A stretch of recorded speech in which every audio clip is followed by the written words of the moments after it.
Hello friends and welcome to the Exams Made Simple, and we are back again with the Hindu Complete Newspaper Analysis for 4th of February 2019. तो 4 फरवरी 2019 का news analysis देखेंगे. Before we start, these are the questions for you today.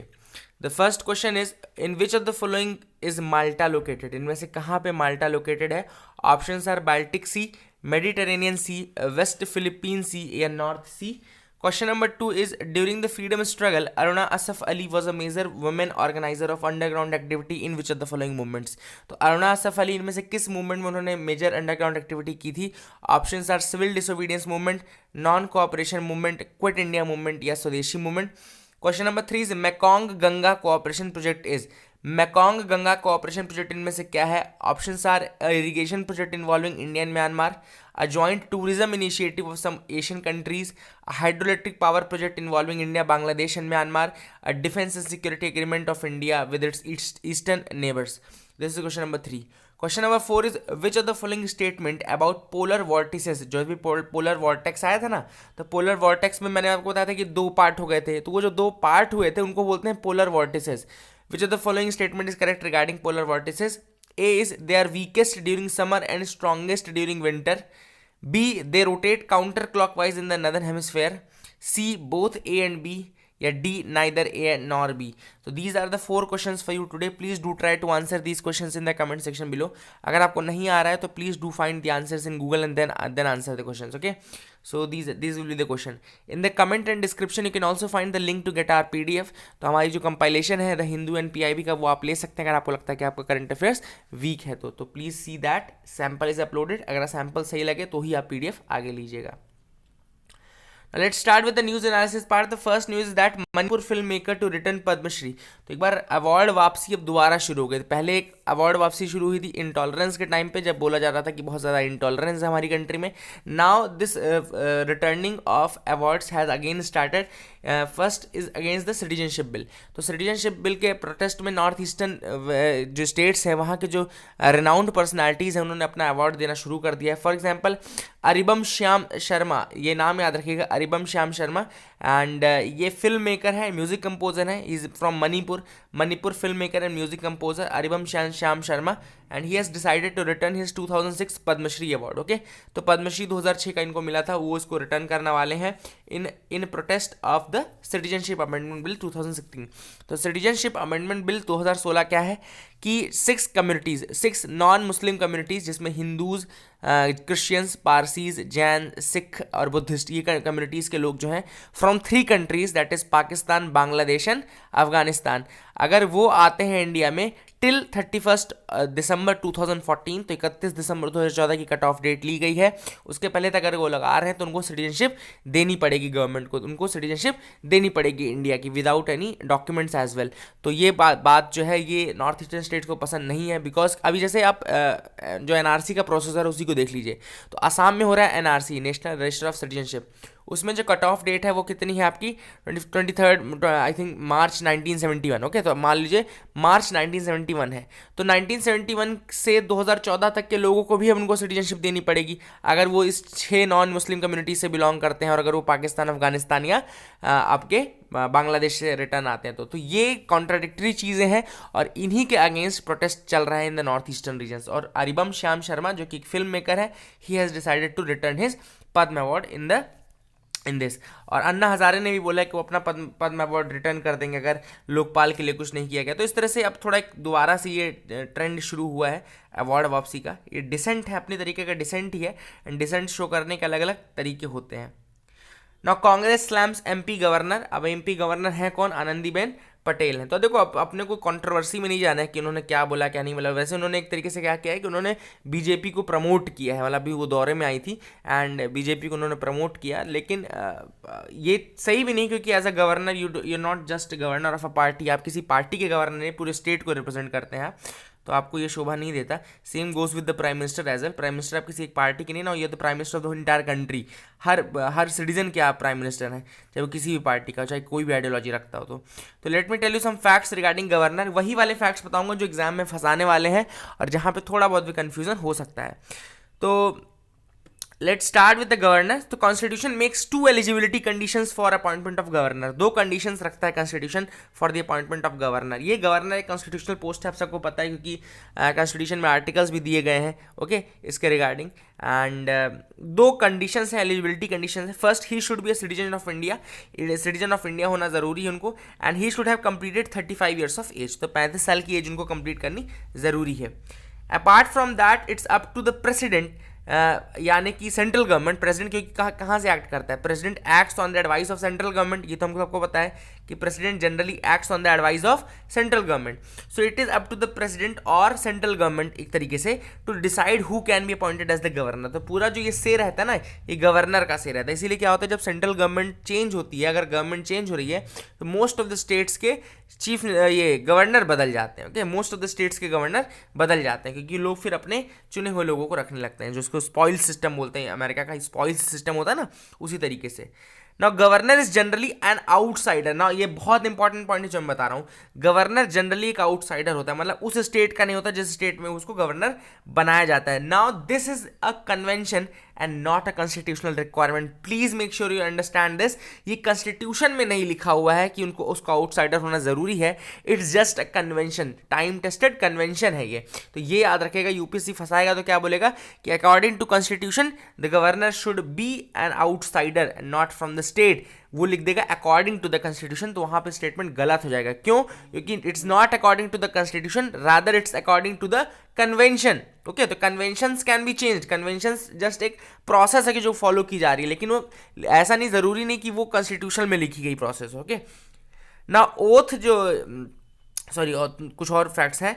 Now one person can be made the governor of more than one state. Now एक आदमी जरूरी नहीं कि सिर्फ एक ही स्टेट का गवर्नर हो। जैसे अभी बीच में ओपी कोहली जब थे तो मध्य प्रदेश के भी गवर्नर थे, एंड आई थिंक वो गुजरात के भी गवर्नर थे। ओके, तो ओपी कोहली जब बने थे, तो one person can be made the governor of more than one states. और उस केस में क्या होगा, सैलरी जो है वो आधी आधी दोनों स्टेट्स को डिवाइड करनी पड़ेगी। तो ये बहुत इंपॉर्टेंट पॉइंट्स हैं जो आपको जानने जरूरी है।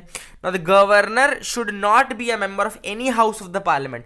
Governor should not be the member of any house of the parliament if an MP is appointed as governor। अगर किसी MP को अपॉइंट कर देते हैं governor, then he must vacate his seat, he needs to vacate his seat। मतलब एक member of parliament can not be the governor. ये बहुत इंपॉर्टेंट पॉइंट है, ये भी याद रखिएगा। ओथ जो होती है वो लेनी पड़ती है गवर्नर को, and that oath is administered by the chief justice of high court. Okay, तो chief justice of state high court वो एडमिनिस्टर कराता है उस ओथ को। ये भी इंपॉर्टेंट पॉइंट है। एंड जो टर्म है वो 5 ईयर्स का है। एक्चुअली गवर्नर का जो टर्म है वो 5 ईयर का है, बट ये actually pleasure of the president होता है। The pleasure of the president doctrine is working for the governor as well. मतलब कि जब तक गवर्नर चाहे, यानी कि जब तक सेंट्रल गवर्नमेंट चाहे। देखो जहाँ पे भी जब तक प्रेसिडेंट चाहे, यानी कि जब तक सेंट्रल गवर्नमेंट चाहे। जहाँ पे भी लिखा है ना प्लेजर ऑफ द प्रेसिडेंट, इसका कहीं ना कहीं इनडायरेक्ट मतलब ये है कि pleasure of the central government. क्यों? क्योंकि the president acts on the aid and advice of the central government. Okay, so now ये सारे पॉइंट्स आपको समझ में आ गए होंगे आई होप। और ये सारे पॉइंट्स वो पॉइंट्स हैं जो कि गवर्नर से रिलेटेड यूपीएससी पूछ चुका है या पूछता रहता है, और वहाँ पे थोड़ा कंफ्यूजन होता है। तो आई होप आपको क्लैरिटी आ गई होगी, इसलिए मैंने ये टॉपिक उठाया। अब ये न्यूज़ छोड़ भी सकता था, मैं स्किप कर सकता था, बट गवर्नर आपको बताना ज़रूरी था कुछ चीज़ें कि ये आउटसाइडर होता है, ये कन्वेंशन है, नॉट कॉन्स्टिट्यूशनल। और एक जो आदमी है वो 2 स्टेट एक से ज़्यादा स्टेट्स का गवर्नर भी बन सकता है, यानी कि 2 स्टेट्स का भी गवर्नर बन सकता है। ये सारी चीज़ें कुछ लोगों को नहीं पता रहती हैं, तो आई होप अब आपको क्लैरिटी आ गई होगी। नाउ कालिया स्कीम हमने बहुत दिनों से डिस्कस की है। कालिया स्कीम जो कृषक असिस्टेंस लाइवलीहुड स्कीम है, ये आपकी उड़ीसा की स्कीम है। First of all it's Orissa scheme, Krushak assistance for livelihood and income augmentation. ये उड़ीसा में चल रही स्कीम है, और ये अभी तक रैयत यानी कि फार्मर्स के लिए रैयतवारी सिस्टम बन पड़ा ना, रैयतवारी, तो रैयत वही फार्मर्स होते हैं, तो बेसिकली फार्मर्स के लिए स्कीम थी ये। नाउ इसमें एक और कंपोनेंट ऐड कर दिया गया है, स्कॉलरशिप कंपोनेंट।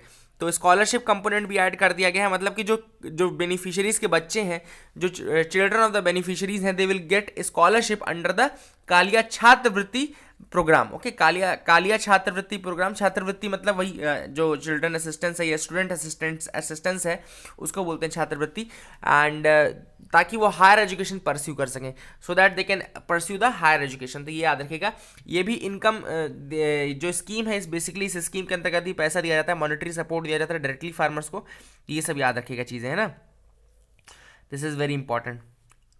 यहाँ पे आपको दिख रहा होगा एक मिशन शक्ति के बारे में दिखा है, ये भी focus on the welfare of the farmers and women, ये भी बहुत ज़्यादा इंपॉर्टेंट है। This is also for the welfare of farmers and specially womens, mission Shakti. तो ये भी सारी चीज़ याद रखिएगा। ये कालिया स्कीम तो ज़रूर याद रखिएगा, कई बार आ चुका है न्यूज़ में, और हो सकता है कि इस बार एग्जाम में भी आपसे पूछा जाए, और उसके अंदर पूछ सकते हैं कि उसके अंदर स्कॉलरशिप का कंपोनेंट है या नहीं। तो अब याद रखिएगा कि स्कॉलरशिप का कंपोनेंट उसके अंदर ऐड हो गया है। So you can move to the next news item, आगे की न्यूज़ की तरफ अपन मूव कर सकते हैं। Okay, so let's move to the next news item. यहाँ पे आपको लिखा दिख रहा होगा CJI inaugurates the Andhra Pradesh high court. तो सीजीआई ने कि जो रंजन गोगोई है, he has inaugurated the high court of Andhra Pradesh, जो कि कहाँ पे आया है, Nelapadu village in capital city Amaravati. तो अमरावती में अब आंध्र प्रदेश का हाई कोर्ट बनाया गया, सेपरेट हाई कोर्ट।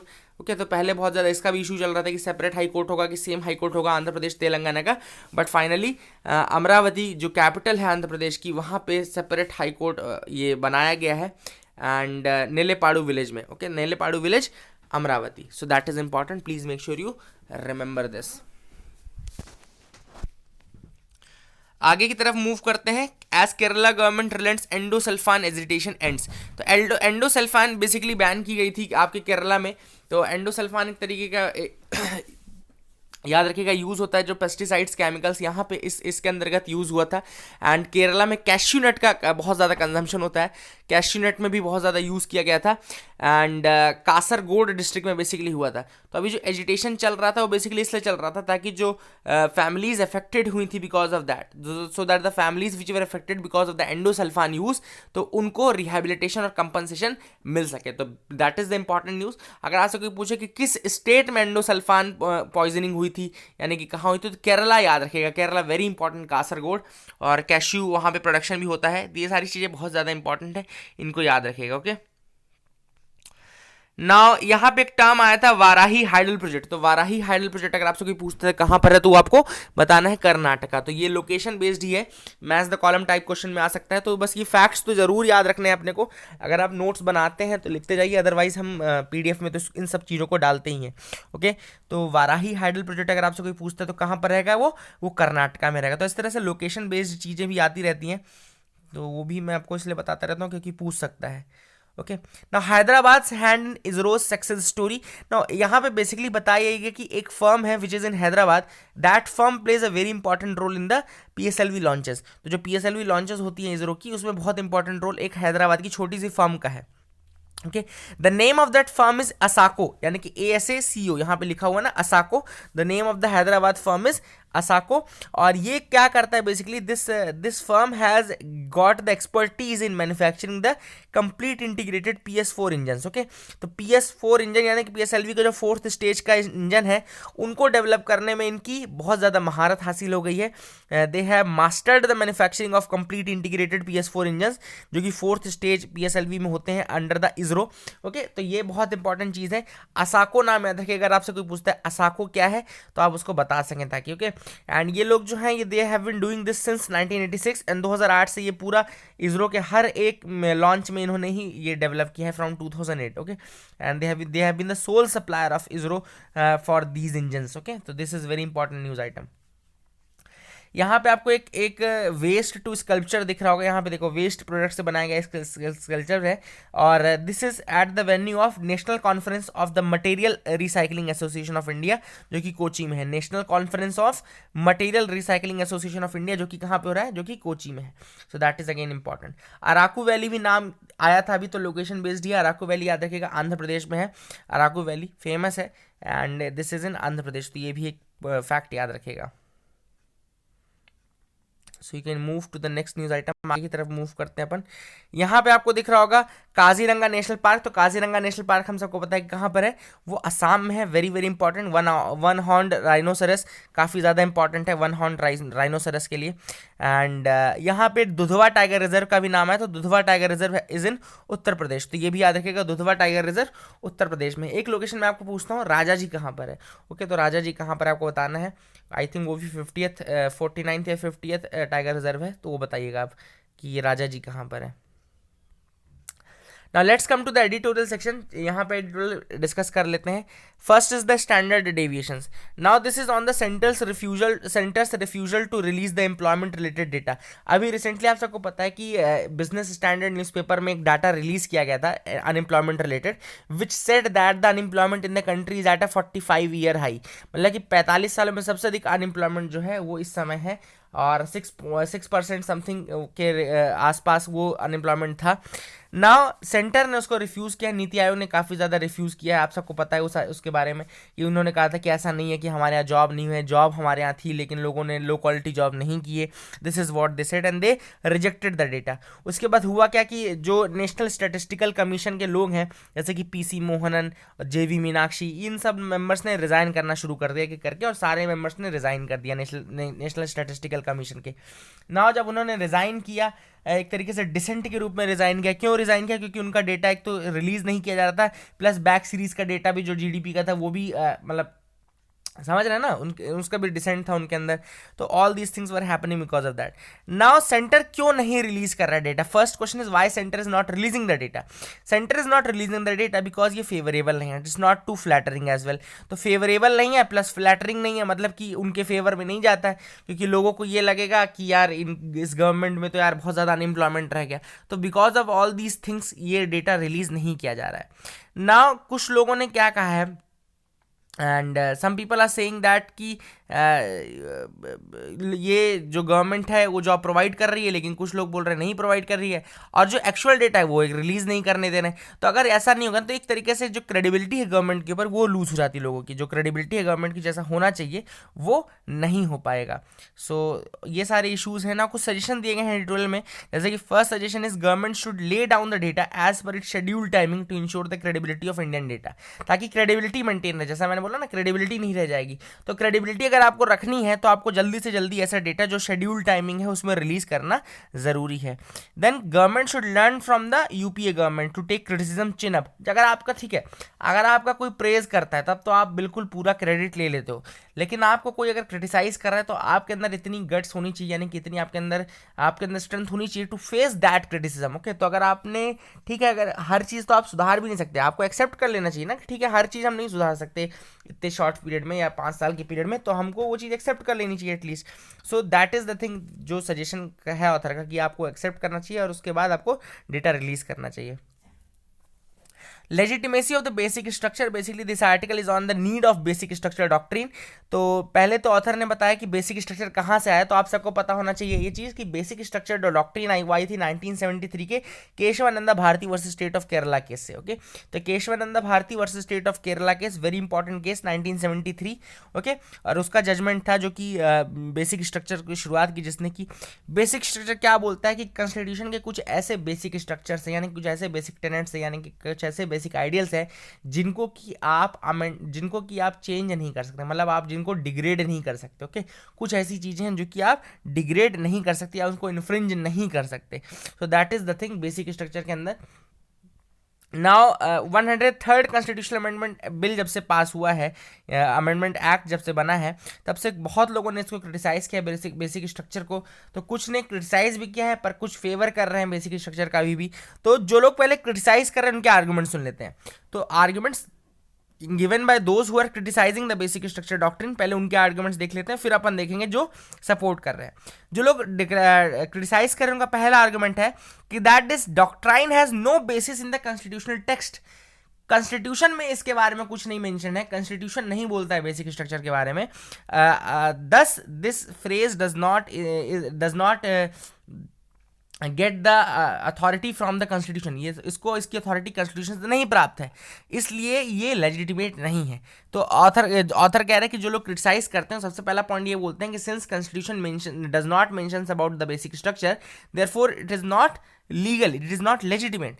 दूसरे जो लोग बोलते हैं वो ये बोलते हैं कि ये जुडिशरी अपनी टायरनी कर रहा है, this allows the judiciary to impose its philosophy and impose its will on the democratically elected government. तो कुछ लोग का कहना है कि through this basic structure doctrine, इस बेसिक स्ट्रक्चर डॉक्ट्रिन के कारण जो कॉन्स्टिट्यूशन जो जुडिशरी है वो अपनी विल किसके ऊपर थोप देता है, वो अपनी विल अपनी फिलोसफी थोप देता है गवर्नमेंट के ऊपर, डेमोक्रेटिकली इलेक्टेड गवर्नमेंट के ऊपर। और ये क्या होती है, टायरनी ऑफ द अनइलेक्टेड, मतलब जो इलेक्टेड नहीं है उनकी टायरनी है ये। तो इस बेसिस पे कुछ लोग इसको रिजेक्ट करते हैं बेसिक स्ट्रक्चर को ना, कुछ लोग इसको सपोर्ट करते हैं। अब जो लोग सपोर्ट करते हैं वो क्यों करते हैं वो देख लेते हैं।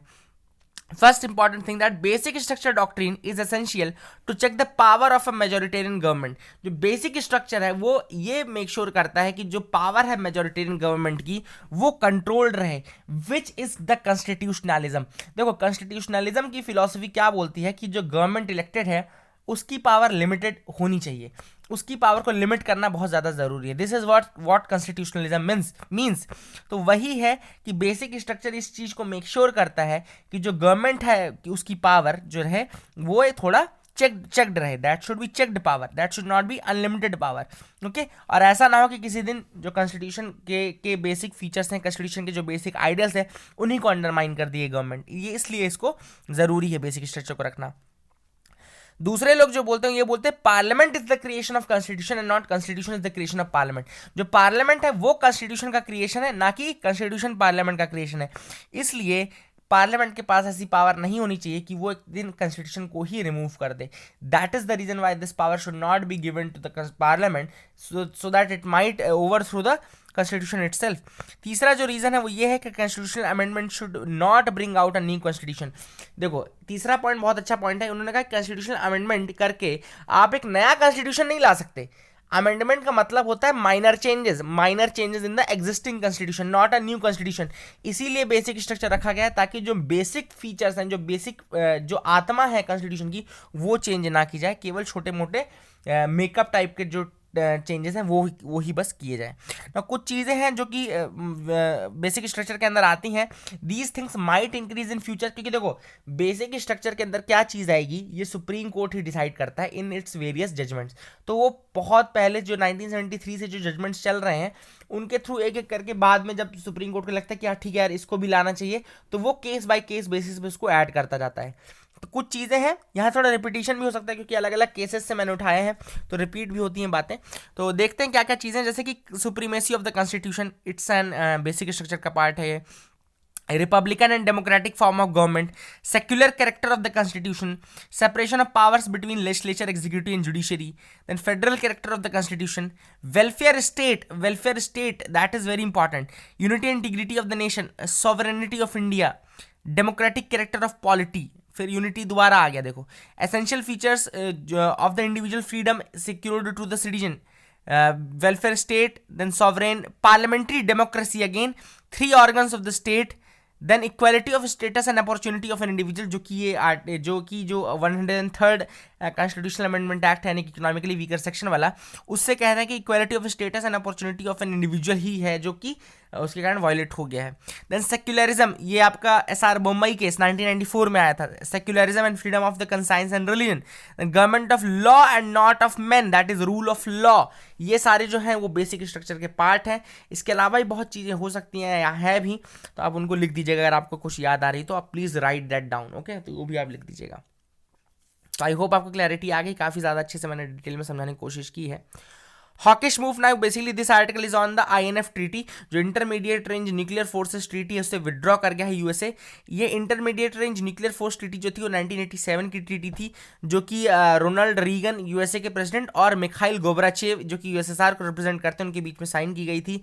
एंड इसमें क्या बोला गया था कि 500 to 5500 किलोमीटर रेंज की जितनी भी क्रूज मिसाइल्स है जो कि न्यूक्लियर कैपेबल है उनको बंद कर दिया जाएगा। एक आर्म्स रेस को खत्म करने की ट्रीटी थी, 1987 की ट्रीटी थी।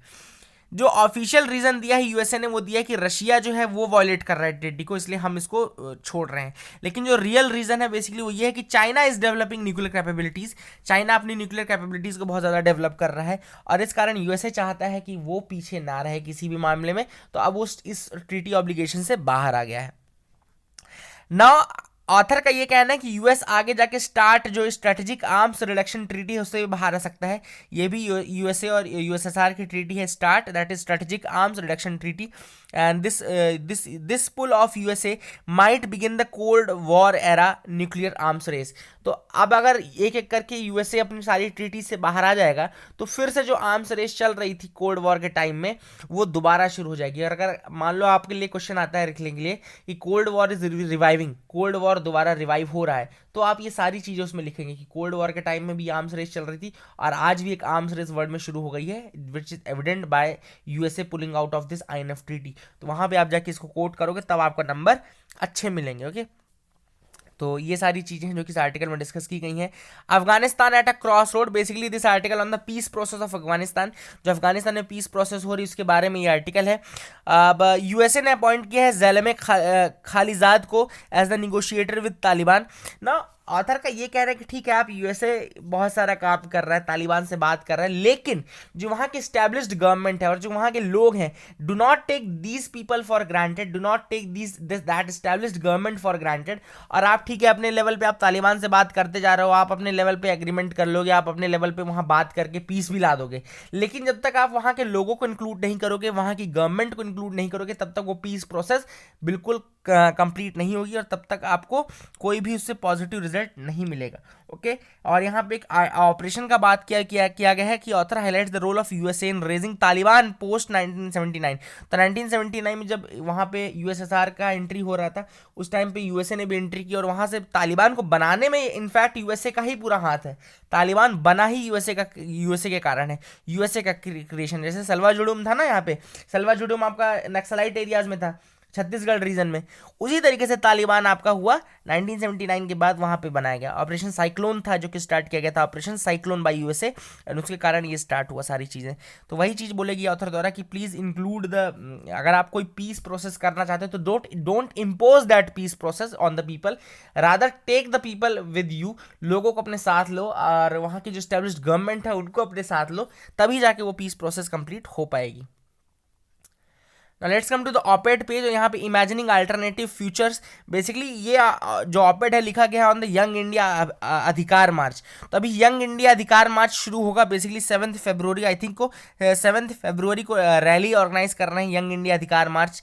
And young India Adhikar march is the representation of over 40 youth organisation, लगभग 40 यूथ ऑर्गेनाइजेशन है जो कि यंग इंडिया अधिकार मार्च के अंतर्गत आती हैं। एंड वो लोग बहुत सारी चीज़ों के अगेंस्ट लड़ रहे हैं, जैसे कि fee hike, gender discriminatory law, syllabus free of suffragans, alongside guarantee of employment and academic and intellectual freedom of teaching and learning। Basically इन सारे मुद्दों को उठा के यंग इंडिया अधिकार मार्च किया जा रहा है। 40 ऑर्गेनाइजेशन जो यूथ ऑर्गेनाइजेशन उनका मिक्सचर है ये, और जो रैली है बेसिकली स्टार्ट होगी 7 फरवरी को। और they're also against the privatization of higher education, क्योंकि वो प्रॉफिट मोटिव होता है प्राइवेट सेक्टर का और वो क्वालिटी ऑफ एजुकेशन पे ध्यान नहीं देंगे। एंड जो बेसिकली इनएक्यूरेट डाटा जो प्रेजेंट किया जाता है रिगार्डिंग SC/ST, तो उसके खिलाफ भी हैं ये लोग। तो all these things have been started by them and they have also highlighted how the government has reduced the non NET fellowship after 2015। जो नॉन नेट क्वालिफाइड फेलोशिप है 2015 के बाद काफ़ी ज़्यादा उसको हटा दिया गया है। तो इन सारी चीज़ों का जो इम्पैक्ट है वो यंग इंडिया पे पड़ रहा है और इसी कारण से यंग इंडिया अधिकार मार्च स्टार्ट किया जाएगा, 7 फरवरी को रैली स्टार्ट होगी। Okay, let's come to the next pages, आगे के पेजेस की तरफ आते हैं। क्या न्यूज़ आइटम और बचे हुए हैं अपन देख लेते हैं एक बार। ओके, सो यहाँ पे कोई दिक्कत नहीं है, टेंशन मत लेना। A new arms race, now this is a very very important article, basically यहाँ बहुत ज़्यादा इंपॉर्टेंट आर्टिकल है। अभी मैंने ऊपर जस्ट आपको INF ट्रीटी बताया, तो पहली चीज़ तो यहाँ पे INF ट्रीटी ही लिखी गई है।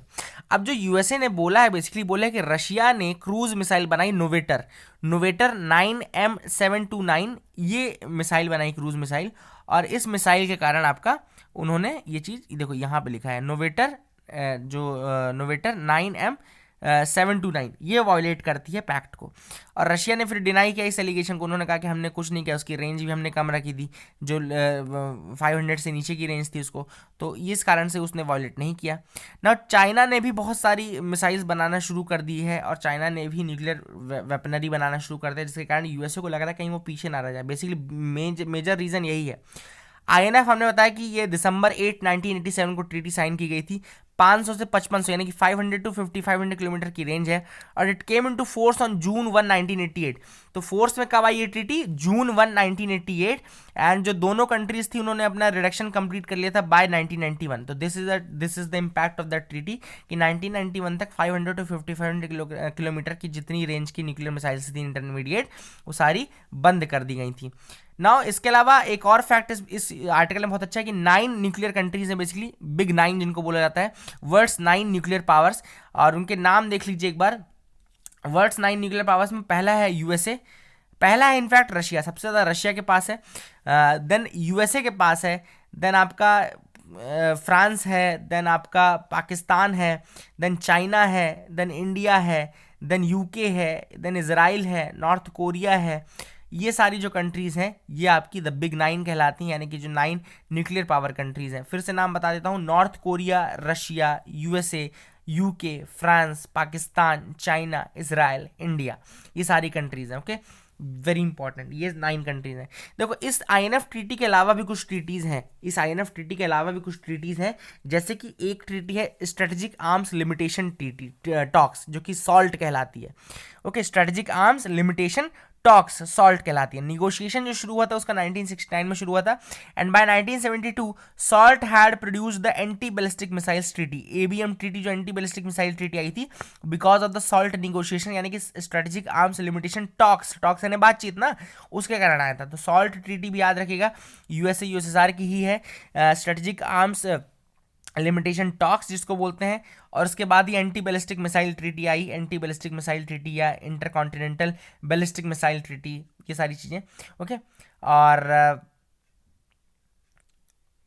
दूसरी जो ट्रीटी है वो है strategic arms reduction treaty, start treaty जिसको हम बोलते हैं, स्टार्ट है ना, start strategic arms reduction treaty ना। ये जो साइन हुई थी ये 1991 में साइन हुई थी। And it requires the two countries to reduce the deployed strategic arsenal, जिनके स्ट्रेटेजिक आर्सेनल है उनको डिक्रीज करना है to 1600 delivery vehicles and 6000 warheads.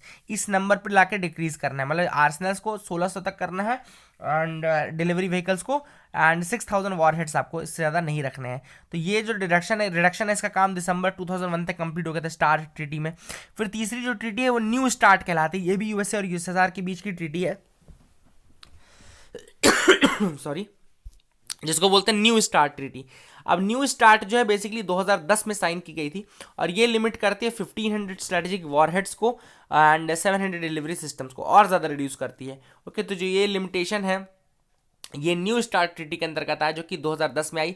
जो स्टार्ट ट्रीटी थी वो 1991 में आई थी, स्ट्रेटेजिक आर्म्स रिडक्शन ट्रीटी 1।